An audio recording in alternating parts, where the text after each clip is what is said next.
Hello everyone! Kamusta? Kamusta? Welcome pong muli sa Patring's Kusina! Magluluto tayo ng kakaiba at masarap na luto sa itlog. Ito ang buttered egg curry! Pwede nyo din itong gawing negosyo. Tara, alamin natin at magsimula na tayo.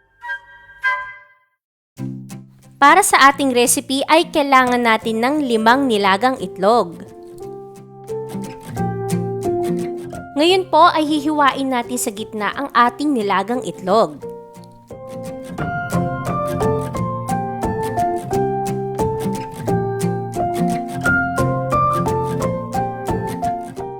Ngayon ay kukunin muna natin yung ating egg yolk. So magbe-break up muna silang dalawa ni egg white. Ngayon, ang gagawin natin sa ating egg yolk ay para siyang meat-like. Alam mo yon, yung parang gagawin natin siyang giniling na karne doon sa ating sarsa. Okay, tara, let's na sa ating SOS! Shout out session!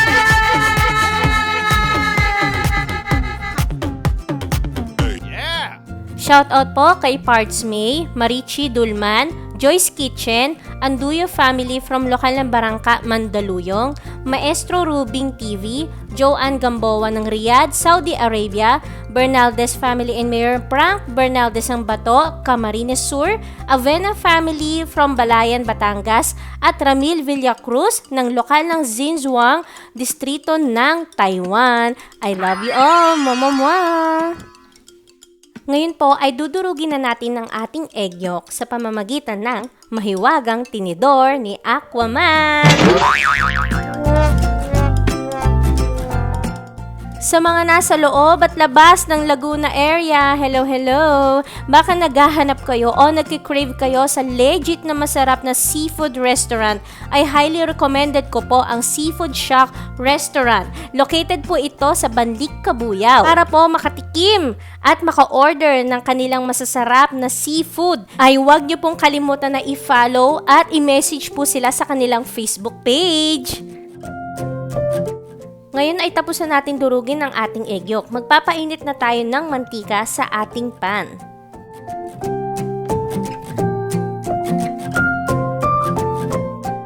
Ngayon ay piprito na natin ang ating egg white in 3 minutes. So pagka kinain kasi natin ito, may crispy kang makakain. So kahit na may sarsa na ito, hindi ito basa-basa nawawala yung crispiness niya. Pero nasa sa inyo naman yan kung ayaw nyo ng i-fried ito, so wala namang problema. Kung may problema kayo o reklamo, doon na lang kayo sa barangay. Special mention ko po pala si Ma'am Joy Egos dahil nagluto siya ng crispy fried omelette. Special mention ko din po si Ma'am Ana Maria Miranda dahil nagluto siya ng isa sa mga old videos ko dito sa aking channel ng crispy sardines nuggets at crispy munggo burger. At si Ma'am Matitina Lactao dahil nagluto siya ng egg dog with veggies at tofu egg roll. Baka bago lang po kayo sa aking channel ay huwag niyo pong kalimutan na pindutin ang subscribe button at pakiclick nyo na rin po ang bell notification para ma-notify po kayo sa mga next uploads ko po. At kung hindi pa po kayo naka-like at follow sa aking Facebook page ay follow nyo na po ako. Kapag napansin nyo na nag-golden brown na yung bawat edges ng ating white egg ay flip na po natin ito at i-fried po ulit natin ng 3 minutes. After 3 minutes ay hanguin na natin ito. Pwede tayong gumamit ng kitchen paper towel para ma-absorb yung excess oils neto.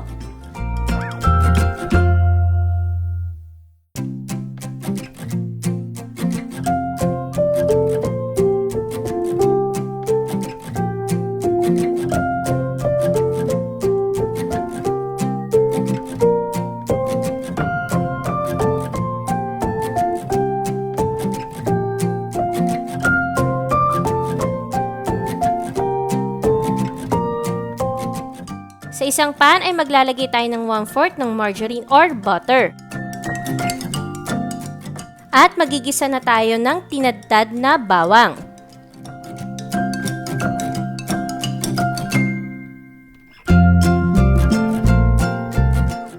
Mag-a-add na tayo ng 1 tablespoon ng curry powder. Sasamahan na din natin ito ng 1 teaspoon ng atsuete powder, paprika at paminta. I-mix lang natin ito mabuti hanggang sa matunaw yung ating mga powder sa ating butter. Alam nyo guys, sa point na to, sobrang bango ng kusina nyo. Malalaman nyo yan kapag sinubukan nyo to.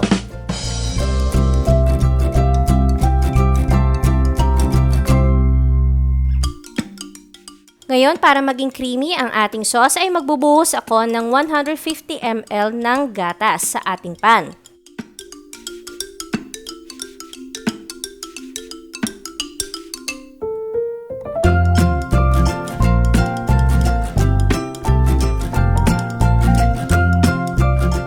Remind ko lang guys, naka-medium to high heat tayo ha. Ngayon ay haluin natin itong mabuti.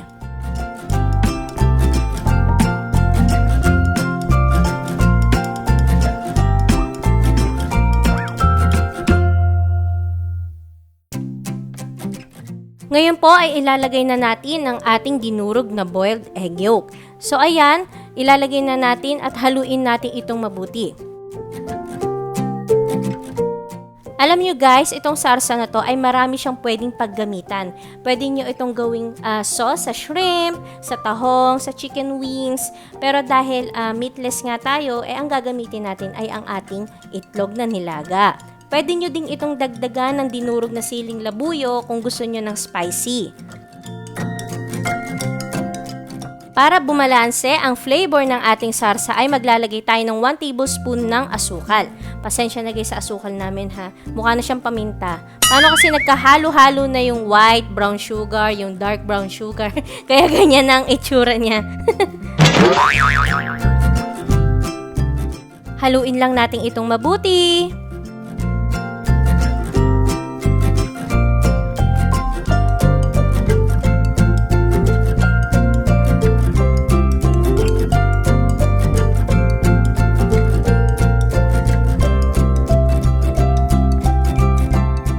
Maglalagay na tayo ng 1 teaspoon ng patis. Kung napapansin nyo ay hindi ako naglagay ng asin kasi ito yung mas gusto kong gamitin. Ngayon ay ilagay na natin ang ating egg white sa ating sauce.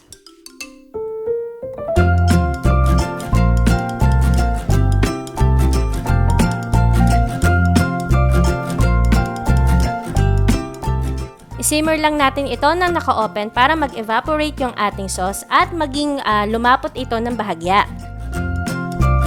Ang galing no, akala mo giniling na baboy no? It's a prank! Para mas lalong sumarap at maging special ang ating recipe ay magta-toppings tayo ng shredded cheese.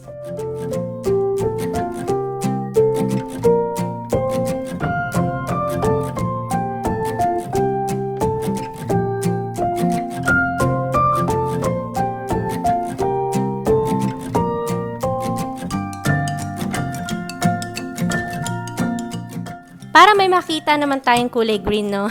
ay maglalagay tayo ng parsley. Ito naman ay optional lang naman.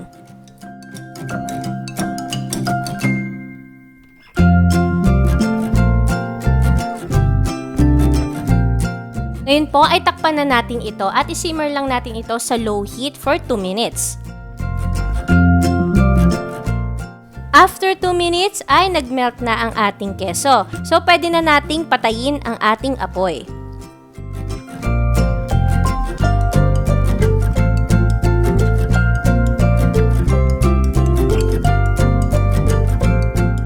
Para sa kumpletong costing ng ating recipe ay huwag niyo pong kalimutan na i-click ang icon na yan. At basahin niyo pong mabuti ang description box po natin sa ibaba.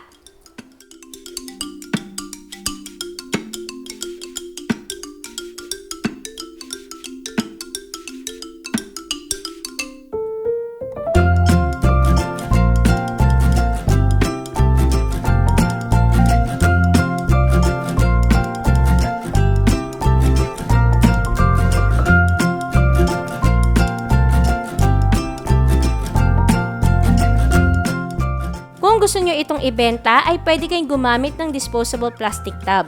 Ang size ng ginamit ko ay 250 ml. Tapos maglagay kayo ng 2 piraso dyan at lagyan nyo ng sarsa ito. Ito po ay pang single serving lang po. Alam niyo guys, ang lakas na ito sa kanin pero matipid ulamin dahil sobrang malasa yung sarsa. Subukan nyo na tong ibenta or try nyo na rin tong ulamin dahil kakaiba po ito. At hindi lang kakaiba, sobrang sarap pa. Kaya kung nagustuhan nyo po ang recipe natin for today ay huwag nyo pong kalimutan na i-like ang aking video. Subscribe na po kayo sa aking channel. Kita-kits po tayo next week. Bye-bye!